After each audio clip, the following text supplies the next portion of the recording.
Hey, Paintmarine here with another Paintmarine's bookshelf, and today I'll be going over the great work by Guy Hawley, or Halley, not sure how you say it, but um, yeah, so I'll do a quick little spoiler-free kind of synopsis here, and then we're going to jump deep into the spoilers. I took notes, and I kind of tried to make, I guess, little notes on each chapter, kind of notable things of mention, or things I found interesting throughout. So there's 27 chapters total, and yeah, I've got about 3 pages of notes. They're kind of bullet pointed, but yeah. So let's dive into it. So basically, you have the great work is okay, what's his name? He's like Felix. The This is already a horrible review, right? This is kind of like an attempt at coherent thought here, but um, he has a retinue. He's the first Primaris. I don't want to say he's the regent, but he's like Gilliman's like right hand man for the Primaris Marines, and he sends him with kind of a retinue of various Ultramarine successor Primaris, and then also with basically the last surviving non-Primaris size of the Emperor. Um, that survived a huge Tyranid invasion of their homeworld planet. And then along with them comes Belisarius Cawl and his whole retinue. And he's there for some other reason. He's not really saying what his reason is. And then also I believe Felix and his retinue kind of are noticing that the non-Primaris size, because there is one Primaris size of the Emperor with them and their retinue, but the original veterans are kind of having like they have like a secret they're not sharing, and what's going on with that. So essentially, they are sent to land on the planet. One to kind of like help Call on whatever his mission is, and then to see, I guess, how viable is it to get the world back? Is it even a world they can recover from or recover? Like the whole civilization was wiped out, so there's really nothing left anymore. Like I said, there's only just a small group left of original veterans. So that's basically it. I mean, spoiler free wise, that's about as much as I can go without going too much into it. But essentially, that's it. They're trying to get back into their fortress monastery. Call's got some kind of a mission. The original veterans have some kind of a mission. And Felix and his retinue are all just trying to like figure out what is going on with who, and where kind of the actual loyalties like Call lie and all that kind of stuff. So let me open up my notes real quick here and we'll kind of dive in. Um, so in chapter one, something of note. So another thing that's kind of, I guess, kind of annoying for me in the book is there's a lot of time jumps. They do a lot of flashback jumps in it, to go back to like Call like 10,000 years ago or whatever, however many years ago it was. So that was a little annoying for me, just like I said, from the standpoint of um, just kind of reading and kind of following along. But with that, I wrote the guy's name down later, but there's a individual that the book kind of starts out with, that is super ancient, super old. He has a lot of knowledge, like, and he was one of them that was basically on the so he was the Black Carapace lead scientist, that developed the Black Carapace. Um, but the general project of the Astartes project for the Emperor. And so he's been drinking this elixir, um, and it's a race of aliens that's been harvested to make this elixir to the point of extinction, or there's no more. He's taken the last of this elixir, and it um, rejuvenates him to a kind of a younger. It's kind of like a fountain of youth in a way, but it's got some kind of side effects or some downsides to it. So it says there's a race harvested for their elixir. It was called the Adonian, the Adonians. This elixir is considered illegal in the Imperium, and it's painful when you take it, and it kind of rejuvenates you, but it's a very painful kind of process feeling. And then over the time, it doesn't really say how long it lasts, how many years it goes, but it eventually returns you to a like even worse state than you were before. So it does such good for your body and rejuvenation, but then it also kind of has the back end effect of just like crumbling you more, or aging you even worse. So in chapter 2, we have another mention of the overlordship, which we still haven't seen anything of artwork about, which is still one I would love to see. I don't think we'll ever see a model because, like I said, in I think it's the Dark Imperium, it mentions how it dwarfs, or the Thunderhawks are dwarfed by this thing. Like, this thing is so huge that a Thunderhawk looks small, which there is the Manta out there, but that model as well is, I feel like this thing would be even bigger than a Manta. So, I don't know, maybe one day, but man, if they did, it would be like a $5,000 model. I think it sounds like it would be huge. Um, yeah, but I would at least like to see some artwork of it sometime. Um, all right, then we say Primaris and the Red of the Forge. So that suggests that there is a Primaris Techmarine on board. It doesn't specifically say he's a Techmarine, but the fact that it says a Primaris in the Red of the Forge is suggestive of a Techmarine. Okay, yep, and then Tetrarch Felix, that's his name. He's the Tetrarch, wearing his Gravis armor. And I'm pretty sure, I'm not 100% sure, but I think that's the Captain in Gravis armor in the Dark Imperium box that is technically Tetrarch Felix. I mean, obviously it's kind of left generic, so you can make him your own, but I think that's who that's supposed to be, but I'm not sure. And then he just mentions in chapter 2 that through his time with Cawl and all these other things, like the whole Space Marines have known no fear. Well, he says I have known fear, which was kind of a huge statement. Let's see here. Chapter 3, I just wrote sack of bolts. Now that was in reference just to when somebody fell to the ground, they fell like a sack of bolts, and that's because Cawl and the Adeptus Mechanicus. So I just thought it was funny because we have kind of like that saying of fell like a sack of potatoes or something like that, or I don't know if anybody else has any other versions of it. I just thought that was kind of a funny version of it. It also mentions that Cawl was choosing his personalities. Now I didn't quite fully understand this till later on in the book. Which I can mention now because, like I said, this is the spoiler-filled one. But we find out that Cawl, over the centuries, has been absorbing other people's personalities and knowledge by basically absorbing them. They mention this in the final chapters of the book, that this has been something that his mentor that he kind of studied under was attempting for forever, but Cawl was the one to finally figure out a way to perfect it, which it kind of like basically, and I can't remember the guy's name. I have it written lower, but the guy that's taking that elixir in the beginning tries to bring Cawl back to basically take over Call's body and absorb into his body, but then take it over. But because Cawl has knowledge of how this is done and this kind of stuff, and that it's usually not successful, and usually the person that you try to imprint on can go insane or die, which has happened to a few other people. This guy with the elixir has tried. But because Cawl is more knowledgeable, I guess when he attempts this, Cawl actually becomes the dominant personality and gains all the knowledge. So it kind of backfires on the guy in the end. But and then chapter 4 was a lot about building the Primarius kind of stuff and that whole process. Not really in detail process, but just how mentions that the Marines going in and out of stasis and just all this stuff going on there.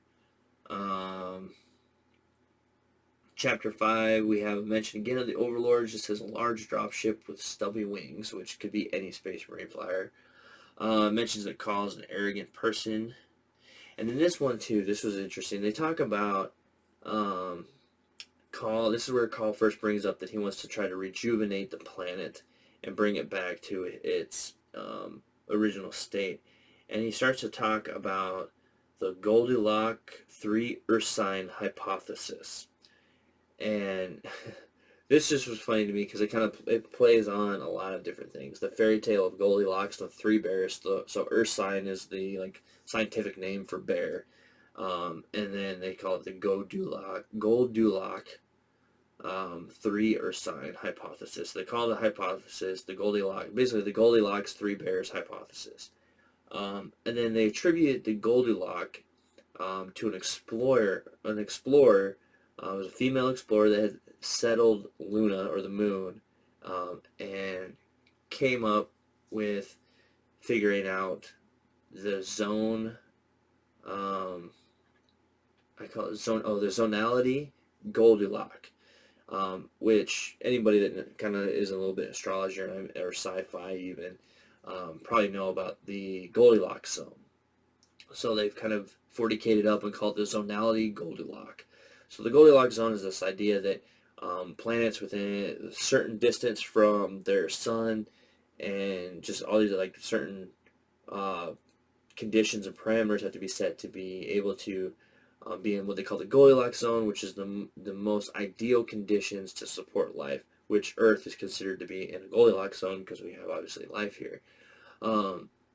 So this figure, this explorer who settled Luna, came up, was named her name was Goldilocks, came up with the zonality Goldilocks using the Goldilocks 3 Earth sign hypothesis. So, yeah, I thought that was interesting.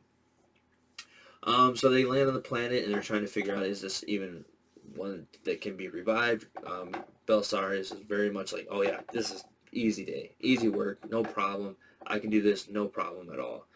And then there's a large mountain with the fortress monastery that Emperor's of the size, and it's really like Crawl's trying to get under the mountain. There's something there that he wants, and there's something there that the veterans want to do as well. Moving to chapter 7, they can't scan the mountain, or there's something kind of blocking any psychic scan from the librarian that's in the retinue. And then they mentioned that there's Blackstone that is mentioned. So right there, I was kind of like, oh, I wonder if this is like kind of like the Blackstone fortresses or something going on like with that, or the pylons on Cadia, or what's up with this. And then they start mentioning Necrons and stuff like that. It's like, this looks like Necron tech, like the Blackstone of Necrons. So yeah. So then in chapter 8, I put lots of time jumping. So again, lots of jumping around back and forth through time. Moving into chapter 9. So this is where Cawl mentions that it is not a tomb world, but Necron tech, though, is on this planet. And then older tech, most of the, and it's older than most of the Necrons. So this is Necron tech, but it's older than most of the Necrons.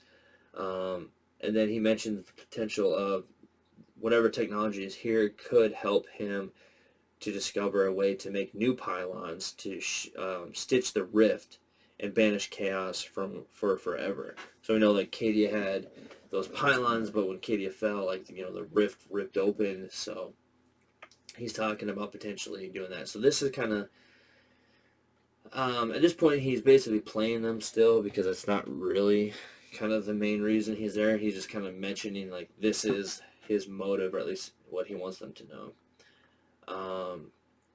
So in chapter 10, so Soltha, I think I say Soltha, is the name of the planet, and we've come to find out that gene stealers had infested the populace right underneath the nose of the sides of the Emperor, and there's potentially tainted gene seed. They're not really sure at this point.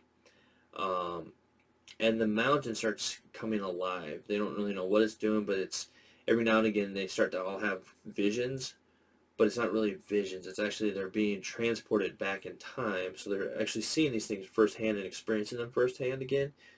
But then they flash back into present time. Which is kind of an interesting thing, because they never mentioned kind of like what would happen if one of those time jumps, where they like actually time jump back in time, if they were to get killed back in time, would their dead body transport back or whatever. But an interesting thing is one of the Marines in the retinue kills himself. From waking in this dream moment or whatever happens, he actually ends up killing himself in the process, which was pretty crazy. the excuse me, the Marine was driven basically mad to the point to kill himself. Um, so then they get into, I mean, there's a lot of battles. Gene Stealers and Tyranids kind of start coming out of the woodwork. Not too crazy yet, but they start coming out, and so Cawl interfaces with the, at this point, we're kind of calling it the Xenos machine. He's kind of mentioned it's Necrons, but we're still not sure what exactly it is. So he interfaces with it in the Hall of the Founders. Let's see here. And then in chapter 12, we find that he's able to interface, and he kind of is able to pull up kind of like this holographic kind of recording of the last stand of the size and the founding in the hall, which the veterans kind of have a hard time watching their brothers fall again. But in the process, they kind of get ambushed by some Gene Stealers, because with the Gene Stealers in like this hollow recording, there's other Gene Stealers that are kind of like watching or in the darkness of the rafters and stuff, that use this opportunity to kind of blend in with the stuff in the recording, which is kind of an interesting and kind of cool scene to kind of depict. And then another thing that I found kind of annoying was there's this recurring bang, bang, bang, because they keep jumping back in time. There's like this metal piece that keeps banging in the wind, in one of Cawl's memories, and it keeps becoming like this recurring thing that kind of like draws him into the past, but then something's like making that same banging noise in the future and draws him back and forth into it. And it's just constant, like between the time jumps and the bang, bang, bang. I was like, okay, we get it. We got the artistic meaning of what you're trying to do. Yeah. So then we have the other thing too was they noticed, though, the Gene Stealers were actually not really trying to attack them, but they were running away from something. Um, and they've also noticed there's like swords and kind of like some sort of radiation kind of stuff happening on the Gene Stealers, so they're not really sure what's up with that. Chapter 13. So some interesting quotes that I liked that I found in here was, to mean something, a tradition has to survive. It has to be lived. So I thought that was really cool, and this is the size talking about basically the death of their chapter and a lot of their traditions. And for any of their traditions to actually survive, that you actually have to live those traditions. So while a lot of the traditions will be remembered, they won't actually survive with the Primaris, because their homeworld is dead, and those Primaris did not grow up on Sulthur, or were not, become Marines and didn't live with the people and live on that planet to really experience those traditions in their true, like, actuality. And they never will be able to, because the planet is dead, and the people are a big part of that. And they talk about that throughout, that the Sothar people are kind of a huge connection between this. They had a really good relationship with the size of the Emperor, which makes sense being an Ultramarine successor, that Ultramarines seem to have a really good relationship between their civilian populations and the Marines. And then the next one that I thought was a good quote was, knowledge without experience is dry. It is an adornment to the intellect. It is not useful in the way a gun is useful. Knowledge is a weapon, but not while it is on paper. So just having the knowledge of something is one thing, but having the knowledge and the experience and how to use it then it's an actual, like, useful weapon. And then they also mention in chapter 13 that they don't come out right and say it, but that Cawl, you pretty much get confirmation that Cawl used all of the 18 legions. They say specifically 18 legions, they don't say 20, so we still don't know what's going on with those 2 lost legions. But he basically confirms that he used all 18 legions when he created the Primaris. And then you have Alpha Primaris is Cawl's own personal project. So he has kind of like been following around and kind of like Cawl's personal bodyguard, and he was the first of them, but he's different from the rest of the Primaris. They talk about seems a little bit more powerful, and he's very much more tormented by a lot of the stuff that Cawl did. He has some psychic ability as well. So there's something going on there. It's almost like he's not a Primaris because he's something different. He's something else. It's almost like Cawl has got his own plan for another version of Space Marine, but he hasn't really let it out yet. So it's like maybe Primaris Marines are better than regular Space Marines like he was requested to do, but then he's also working on a side project of another kind of Marines that are better than Primaris. So is he trying something else? I don't know. Then we have chapter 14. They do kind of a fairly in-depth depiction of an apothecary's surgery on one of the wounded Marines that gets wounded in one of the battles. And then they are attacked by some Necron Scarabs, which those, if you're a fan of Stargate, like the Scarabs always kind of remind me of the Replicators from Stargate, where they kind of like break down materials to build more of themselves and stuff. I don't know, I always kind of compute those two together. Let's see here. Nothing really note in chapter 15. Chapter 16, the Size Chapter Master Thracian is wearing a null field. They're not really sure why does he need to wear a null field to keep out, the librarian and stuff from being able to read him and stuff. And then they're carrying with them this whole time this Gene Vault box. But it's kind of like what's in there, what's actually in that box. And has their gene scene become compromised, or what's going on? Why are they being so secretive? Another interesting quote, chapter 17. There is no innocence when it comes to failure. I like that quote as well. And then we find out, this is the chapter we find out that they have a hybrid in the gene vault, and they're using him. They take him out, and they've muzzled him. They cut all his limbs off and everything, and they're basically using him as to sniff out. They say, take us to your father. So like, take us to the main, I guess, I don't know, I can't remember what they call them now, the Gene Stealer leaders. But they basically take us to like your main, whatever, big creature so they can fight it. Because basically what we've come to find out now is, it's seen as a big shame that they lost their planet. All their people are dead. They failed, and they see the Primaris as a good thing, as their chapter will survive in a lot of ways. Obviously, like I said, the traditions will fall, but their basic chapter will continue and continue without the tarnishment of their failure. And so to regain their honor, they're basically going on like a last suicide mission to rid the last of the Gene Stealers out of their home planet and basically die in battle doing it, to hopefully kind of cleanse their honor and their chapter. And then the Primaris are basically taking it from there. So Size of the Emperor officially 100% Primaris chapter. Then in chapter 8 we have like this weird multiverse alternate reality moment that kind of happens inside as they're going deeper into the mountain trying to figure out what's going on. Then chapter 19 is when we finally have another flashback when we find out that guy in the beginning was the director of the Carapace Project, the Black Carapace. He mentions it was an engineered controlled cancer, mostly a plastic compound with mineralized compounds. Without it, it was hard to implant the neural plugs. So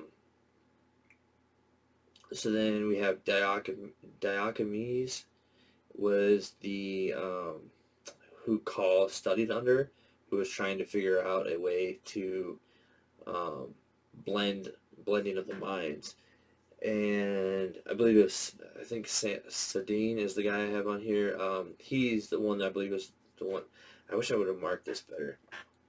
Sadine, I believe, is the guy that was drinking the elixir who's trying to do a personality override on Cawl.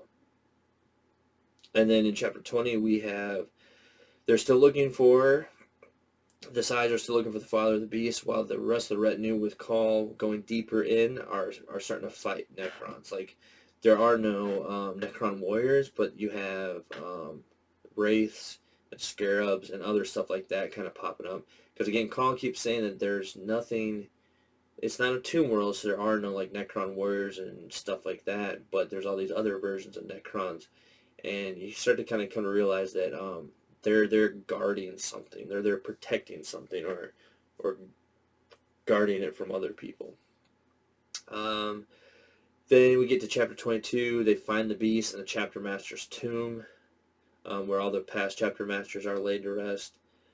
And then we have chapter 23, the memory transfer, where Cawl just mentioned he really admires Necron tech.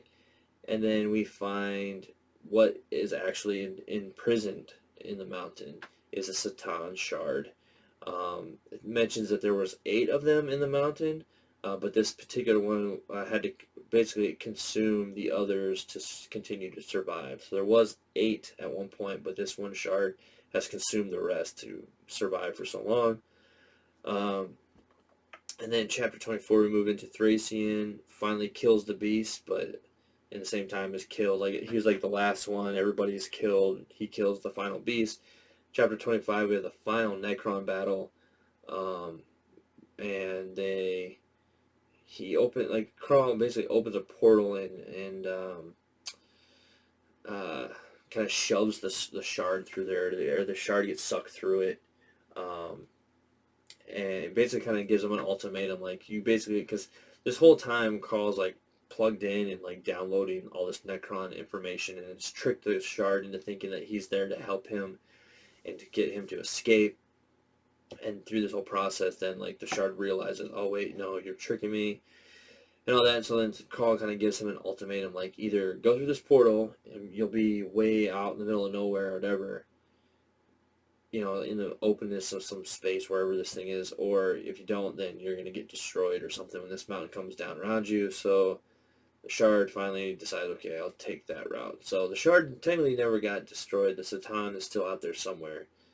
But yeah, so, and then in the process, Cawl is able to download all this Necron knowledge. And then they escape out, and they destroyed the mountain and the Emperor's Watch, which was the monastery on top. And then in chapter 27, that's when we find out that Cawl this whole time has been absorbing other personalities, and almost kind of doesn't really remember himself. So a lot of the flashbacks and stuff throughout the book kind of help Cawl kind of remember who he originally was, because it's been so long since he's had his original personality unheeded by all these other ones. So that was kind of interesting in that aspect, I guess, with the flashbacks and stuff. But basically, we find out that Cawl is not really one person anymore. He's a lot of different personalities on top of each other. So yeah, so that's kind of just all my notes that I took. Definitely a good read. I definitely would suggest, even with those spoilers and stuff, there's a lot. Like, I kind of just make bullet point notes in there and kind of call out interesting things that happened. It was definitely a good read. It wasn't like the most like shocking, groundbreaking thing. Like, I pretty much knew that it was gonna be like a Necron, and then as we get on a little bit further, you can kind of surmise, like, okay, there's probably like a tomb. Like, it's not a tomb world, but I was like, I bet you this is like a prison for a Satan. Is pretty much was pretty easy to guess pretty early on. Then also, like, you pretty much know that the Gene Stealers probably were there a while ago and infested the population, which you find out as well, which was a big, like they mentioned, that was a huge dishonor that the Gene Stealer cult was able to occur right under the noses of a chapter, like literally at their doorstep. So, but all in all, it was a good book, really good read. I thought it was very interesting to get a little bit more insight into it. Very interesting, kind of like reading these books more from the standpoint of there's just little things here and there where they seem to kind of, they'll point out things that we may not see yet on the model side of things, where there might be a unit or a mention of something, and then later we'll see it. So you kind of almost, if you read these books, you'll kind of sometimes get like a little glimpse into something that might be coming soon down the road. Not all the time, but sometimes. But yeah, it was still a good read, though. I definitely would recommend picking up, especially if you're well, Size of the Emperor fan for sure, just so you have, it's part of the history now. All very interesting stuff, though. But all right, well, I guess I'll call that there. So have you read the book? Did you enjoy it? What were your kind of thoughts on it? And Was there anything you liked, didn't like? For me, it was kind of like a lot of the constant flashbacks.